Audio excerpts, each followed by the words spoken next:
Halo semua, balik lagi bareng gue Vian Rafe. Nah di video kali ini gue seperti biasa bakal lanjutin chapter yang sebelumnya pernah gue upload. Jadi selamat bergabung buat kalian yang baru aja gabung di channel gue.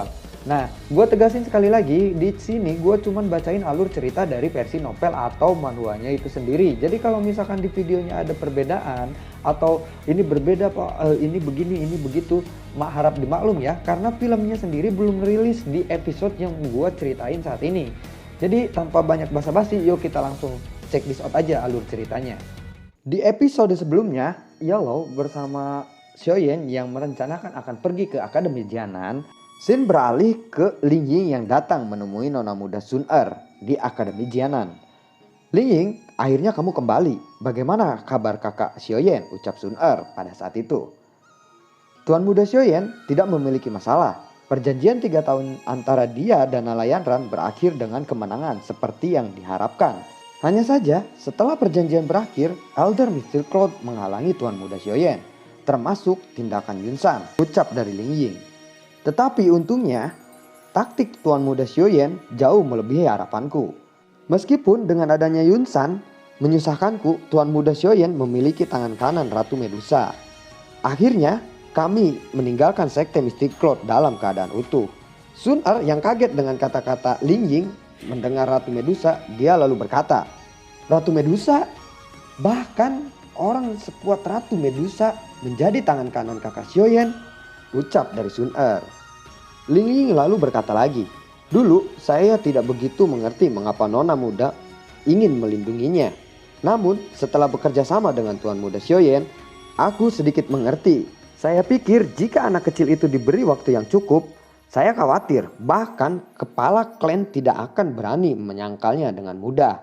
Sun Er yang penasaran dengan ucapan Ling Ying, dia berkata, pada level berapa kekuatan kakak Xiaoyan saat ini? Ketika saya pergi, kekuatan Tuan muda Xiaoyan berada di tingkat bintang 1 Dadoshi, ucap Ling Ying. Kakak Xiaoyan memajukan satu kelas sekaligus dalam waktu 2 tahun. Kecepatan ini hampir bisa di peringkat antara 5 besar di Akademi Jianan. Sepertinya pelatihan yang dilakukan kakak Xiaoyan selama 2 tahun terakhir ini cukuplah sulit, ucap Sun Er. Ling Ying lalu berkata, bagaimana seseorang akan tumbuh jika tidak diasah? Tuan muda Xiaoyan seperti batu giok yang belum dipoles. Nalayan Ran sama saja dengan mempoles kemalasan sepotong batu giok ini pada 3 tahun yang lalu. Pedang yang bagus seperti dia, ujung tombaknya harus disembunyikan, ucap Ling Ying. Sun Er lalu berkata, Ling Tua, setelah melakukan perjalanan ke Kaisaran Jiangma, mengapa kamu memuji kakak Xiaoyan sejauh ini? Di masa lalu, saya jarang melihat Anda mengatakan hal seperti ini tentang orang lain, ucap Sun Er. Nona muda, apa yang saya katakan tentang Xiaoyan itu memang pantas. Setelah saya melihat langsung bakat dan potensinya, ucap dari Ling Ying. Saya tidak sedikit pun mencampurkan masalah pribadi atas apa yang saya katakan kepada Anda. Saya pikir mungkin dalam waktu 1 atau 2 bulan Tuan muda Xiaoyan akan tiba di Akademi Jianan. Ketika saat itu tiba, rasa sakit nona muda karena merindukannya akan berkurang, ucap Ling Ying. Sun Er lalu berkata, Ling Tua, untuk periode ini Anda harus menemukan tempat untuk beristirahat di luar Akademi Jianan. Baiklah. Jika ada apa-apa, nona muda hanya perlu meniup pipa itu. Saya akan segera bergegas. Di sisi lain, Xiaoyan sudah mencapai gerbang wilayah pojok hitam. Yellow memperhatikan petanya dan menyuruh Xiaoyan memasuki metode pelatihan sementara waktu. Yellow berkata, bocah, kamu harus pulih dulu. Meskipun melelahkan melakukan perjalanan ini selama 10 hari, Anda juga telah menerima banyak manfaat. Doki di tubuhmu menjadi lebih kuat di bawah kelelahan semacam ini. Xiaoyan mengangguk. Dia mendarat di hutan pegunungan. Setelah melakukan metode pelatihan selama beberapa jam, dia melihat bahwa racun pembakaran masih muncul. Saya pikir itu akan hilang dengan sendirinya. Ternyata telah bersembunyi selama periode ini, ucap Xiaoyan. Bocah, jika hal ini diselesaikan dengan benar, itu mungkin jadi serangan unik untukmu terhadap musuh. Di sisi lain, jika tidak diselesaikan dengan baik, akan menimbulkan banyak masalah.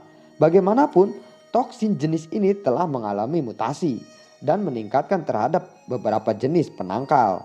Kekuatan penghancurnya cukup mengejutkan, ucap Yellow. Jika bukan karena saya ingin mendapatkan daun roh untuk membangkitkan guru, saya juga tidak akan membantu orang tua itu. Janji-janji yang dia buat seolah-olah dia kentut. Hehehe. Dia memang orang yang licik.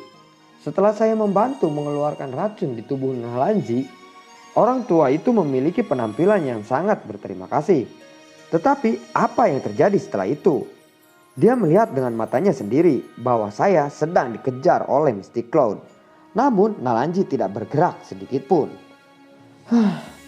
Tidak perlu membicarakan orang tua yang mengecewakan itu, ucap Yellow.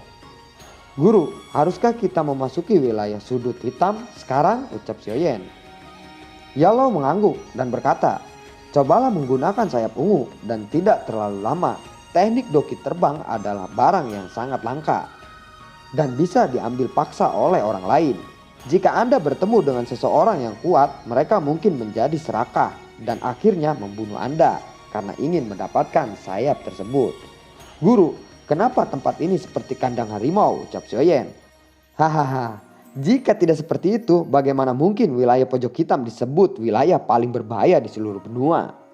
Baiklah anak kecil, ayo pergi. Meskipun bagian dalam tempat ini berbahaya, sejumlah hal baik akan membuat seseorang terpesona. Kamu juga akan menemukan bahan-bahan obat yang dibutuhkan, hai bodong.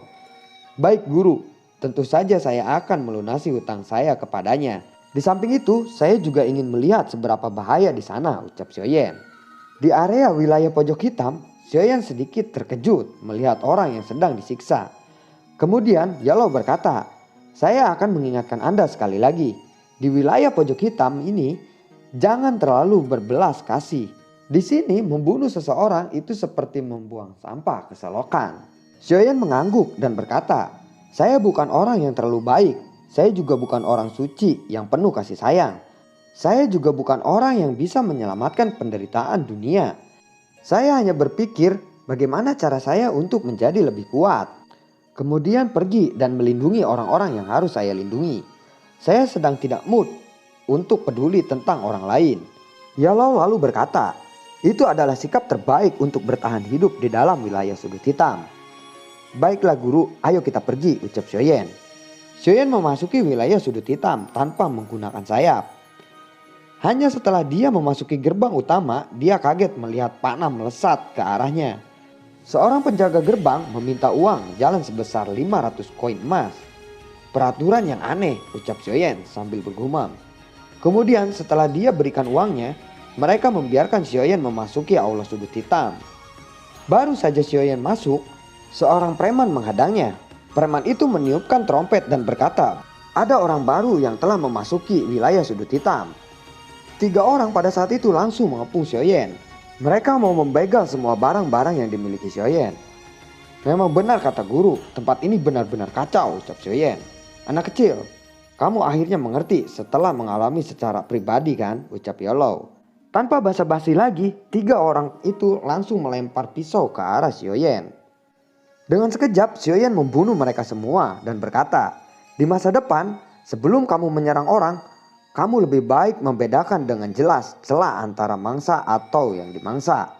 Namun saya pikir Anda mungkin tidak punya waktu untuk bernapas kali ini. Kemudian Xiaoyan memasukkan kembali pedang Xiuannya dan melanjutkan berjalan dengan tatapan kerumunan orang. Lalu Xiaoyan bertemu dengan orang baik. Dia adalah salah satu pedagang. Dia mendatangi Xiaoyan dan berkenalan. Dia berkata bahwa di tempat ini siapa saja pendatang baru, hampir semuanya kehilangan nyawanya. Kemudian orang baik dan gemuk ini memberikan sebuah peta kepada Xiaoyan. Di peta itu terdapat gambaran petunjuk keluar dari tempat aula hitam dan memberikan petunjuk di mana tempat akademi Jianan itu berada. Kemudian Xiaoyan menanyakan kepada Yellow, guru, apakah orang ini tidak terlihat berbohong? Yellow mengangguk dan berkata bahwa dia adalah orang yang jujur. Peta itu diberikan kepada Xiaoyan, namun orang itu tidak menerima uang dari Xiaoyan. Sebenarnya orang itu memiliki maksud lain. Sebenarnya dia ingin Xiaoyan mengantarkannya dan 3 orang lainnya untuk bisa keluar selamat dari tempat ini. Sesaat kemudian orang itu mengatakan bahwa namanya adalah Doma. Dia memiliki seorang putri di Akademi Jianan. Setelah sampai pada tujuannya, Orang itu berpisah dengan Xiaoyan dan memberikan 1000 koin emas sebagai tanda terima kasih kepada Xiaoyan. Pada saat-saat di tengah perjalanan, Xiaoyan dikejutkan kembali. Dia melihat seorang sandera yang dengan brutal diserang oleh Hall of Soul secara tiba-tiba. Dia terdeteksi oleh Hall of Soul, seseorang yang memiliki roh di dalamnya. Xiaoyan hanya bisa menelan ludah dari kejauhan dan tidak berani maju. Orang tersebut seperti Xiaoyan memiliki roh di dalam tubuhnya. Namun orang tersebut berada di kelas Dowling. Roh itu ditarik dengan rantai energi secara paksa dari tubuh pemiliknya. Setelah langit mulai cerah, keadaan terlihat aman. Xiaoyan bertanya pada gurunya, apakah itu kekuatan Hall of Soul? Mereka memang menakutkan. Yellow lalu berkata, Hall of Soul memiliki teknik khusus untuk menangani tubuh spiritual. Roh bertemu Hall of Soul sama seperti bayi di tangan mereka. Roh tidak akan dapat menggunakan dokinya untuk melawan. Saat itu saya menggunakan Bone Chilling Flame untuk melarikan diri. Jika tidak, akhir cerita saya mungkin sangat mirip dengan orang yang baru saja kamu lihat. Bocah, kamu tidak perlu khawatir. Selama saya tidak keluar dari tubuhmu di tempat ini, mereka tidak akan mendeteksi keberadaan kita.